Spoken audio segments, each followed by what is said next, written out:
Chères sœurs et chers frères en Christ, que l'Éternel vous bénisse abondamment pendant que vous suivez ce message au nom puissant et glorieux du Seigneur Jésus-Christ. Aujourd'hui, nous rentrons dans le 4e chapitre de la série des enseignements dédiés à la sagesse divine, série dont le titre est Cultiver la sagesse divine. Cultiver la sagesse divine. Dans le chapitre précédent, nous nous sommes intéressés aux bénéfices que nous obtenons lorsque nous vivons selon la sagesse de Dieu. Nous avons regardé à une meilleure connaissance de Dieu, le discernement, la protection et la délivrance des personnes méchantes et de leurs œuvres, la longévité, une vie d'abondance, la bénédiction de l'Éternel. Aujourd'hui, nous rentrons, comme je l'ai dit, dans le 4e chapitre de la série des enseignements dédiés à la sagesse divine, et ce chapitre est intitulé « Accéder à la sagesse divine ». Accéder à la sagesse de Dieu. Le roi Salomon, s'adressant à son fils à propos de la sagesse, a dit ce qui suit. « Oui, si tu appelles la sagesse et si tu élèves la voix vers l'intelligence, si tu la cherches comme l'argent, si tu la poursuis comme un trésor, alors tu comprendras la crainte de l'Éternel et tu trouveras la connaissance de Dieu, car l'Éternel donne la sagesse, de sa bouche sortent la connaissance et l'intelligence. » Cela est tiré du livre des Proverbes chapitre 2, verset 3 au verset 6. Dans le présent chapitre, nous regardons à ce que nous devons faire pour accéder à la sagesse de Dieu. Nous allons regarder à la naissance de nouveau, donc naître de nouveau, désirer ardemment la sagesse, lire, étudier, méditer la parole de Dieu, demander à Dieu et s'engager à marcher avec Jésus-Christ. Première condition, naître de nouveau. La nouvelle naissance est l'acte par lequel nous reconnaissons Jésus-Christ comme seul Seigneur et Sauveur et nous tournons le dos au mal et à tous ses corollaires. La nouvelle naissance est l'acte qui consacre notre entrée dans le royaume de Dieu. En conversant avec le docteur de la loi nommé Nicodème, Jésus a déclaré ce qui suit. En vérité, je te le dis, si un homme ne naît de nouveau, il ne peut voir le royaume de Dieu. Jean 3 au verset 3. La nouvelle naissance est la première étape de la marche avec Jésus-Christ. Jésus, s'adressant à Nicodème, a également dit ce qui suit. En vérité, je te le dis, si un homme ne naît d'eau et d'esprit, il ne peut entrer dans le royaume de Dieu. Ce qui est né de la chair est chair, ce qui est né de l'esprit est esprit. Ne t'étonne pas que je t'ai dit, il faut que vous naissiez de nouveau. Jean chapitre 3, verset 5 au verset 7. La nouvelle naissance est un acte de confession sincère par lequel nous exprimons notre foi. Jésus, s'adressant à Nicodème, a aussi dit ce qui suit, « Car Dieu a tant aimé le monde qu'il a donné son Fils unique afin que quiconque croit en lui ne périsse point, mais qu'il ait la vie éternelle. » Jean chapitre 3 au verset 16. L'apôtre Paul, s'adressant aux Romains, a dit ce qui suit, « Si tu confesses de ta bouche le Seigneur Jésus, et si tu crois dans ton cœur que Dieu l'a ressuscité des morts, tu seras sauvé. Car c'est en croyant du cœur qu'on parvient à la justice et c'est en confessant de la bouche qu'on parvient au salut. » Romains 10, versets 9 à 10. La foi que nous confessons lors de la nouvelle naissance, c'est celle que nous avons en Jésus-Christ, notre Seigneur et Sauveur, qui a accepté de mourir de la mort dont nous devions mourir pour que nous vivions sa vie. Deuxième condition, désirer ardemment la sagesse. Le prophète Ésaïe a dit ce qui suit. « Vous tous qui avez soif, venez aux eaux. Même celui qui n'a pas d'argent, venez acheter et manger. Venez acheter du vin et du lait sans argent, sans rien payer. » Ésaïe chapitre 55 au verset 1.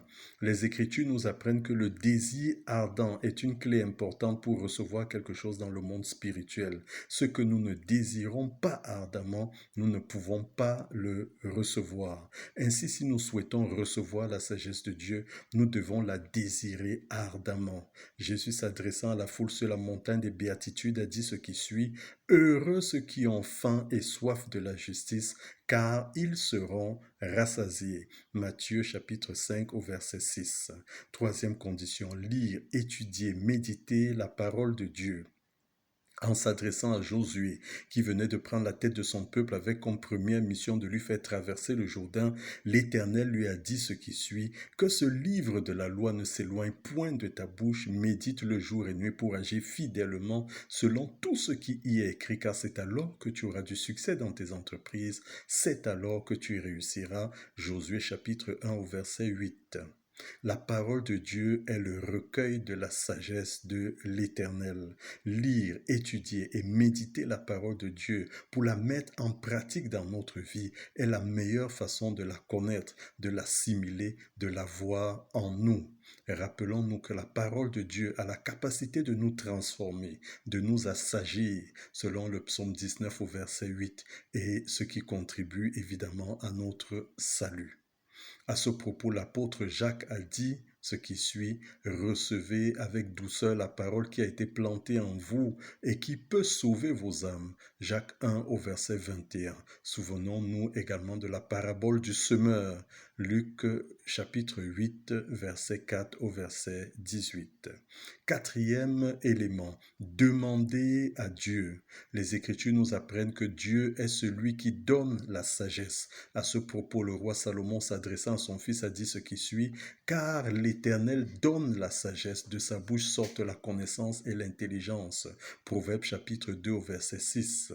L'apôtre Paul, priant pour ses frères d'Éphèse, a dit ce qui suit, que le Dieu de notre Seigneur Jésus-Christ, le Père de gloire, vous donne un esprit de sagesse et de révélation dans sa connaissance. Éphésiens 1 au verset 17.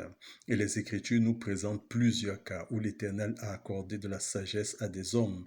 Nous avons le cas de Beth-Salel, que l'Éternel a rempli de l'Esprit de Dieu, de sagesse, d'intelligence et de savoir pour toutes sortes d'ouvrages. Là, il s'agissait, n'est-ce pas, de la construction, n'est-ce pas, de la tente d'assignation, de l'arche d'alliance et de plusieurs autres ustensiles qui devaient être utilisés dans le cadre de l'adoration de l'Éternel. Cela se trouve dans Exode 31, verset 1 au verset 11. Nous avons le cas de Josué, fils de Nun, que l'Éternel avait rempli de l'esprit de sagesse, Deutéronome 34 au verset 9. Nous avons le cas de Salomon, très connu, à qui Dieu a donné de la sagesse, une très grande intelligence et des connaissances multipliées comme le sable qui est au bord de la mer. C'est ce que disent les Écritures, 1 Roi 4, verset 29 à 30. Et puis nous avons le quatrième cas que j'ai choisi de présenter, celui de Daniel, à qui Dieu avait donné une sagesse exceptionnelle qui lui permettait, n'est-ce pas, d'interpréter les songes. Daniel 2 au verset 23. À propos de la sagesse, l'apôtre Jacques a dit ce qui suit, si quelqu'un d'entre vous manque de sagesse, qu'il la demande à Dieu, qui donne à tous simplement et sans reproche, et elle lui sera donnée. Jacques chapitre 1 au verset 5. Jésus lui-même, s'adressant à ses disciples, a dit ce qui suit, demandez et l'on vous donnera, cherchez et vous trouverez, frappez et l'on vous ouvrira. Matthieu chapitre 7 au verset 7. Dans un autre cadre, Jésus s'adressant également à ses disciples a dit ce qui suit, si donc méchants comme vous l'êtes, vous savez donner de bonnes choses à vos enfants, à combien plus forte raison le Père Céleste donnera-t-il le Saint-Esprit à ceux qui le lui demandent. Luc 11 au verset 13. Ainsi, nous devons demander la sagesse à Dieu dans la prière pour espérer la recevoir. Cinquième élément, s'engager à marcher avec Jésus-Christ. Jésus, s'adressant à la foule, a dit ce qui suit, « Venez à moi, vous tous qui êtes fatigués et chargés, je vous donnerai du repos. Prenez mon joug sur vous et recevez mes instructions, car je suis jaloux et humble de cœur, et vous trouverez du repos pour vos âmes, car mon joug est doux et mon fardeau léger. » Matthieu 11, versets 28 à 30. Nous devons nous engager à marcher avec Christ, avec pour objectif de lui ressembler, de penser comme lui, de parler comme lui, d'agir comme lui. Les Écritures nous recommandent de suivre les exemples de ceux qui nous ont précédés et qui ont eu du succès dans leur voie.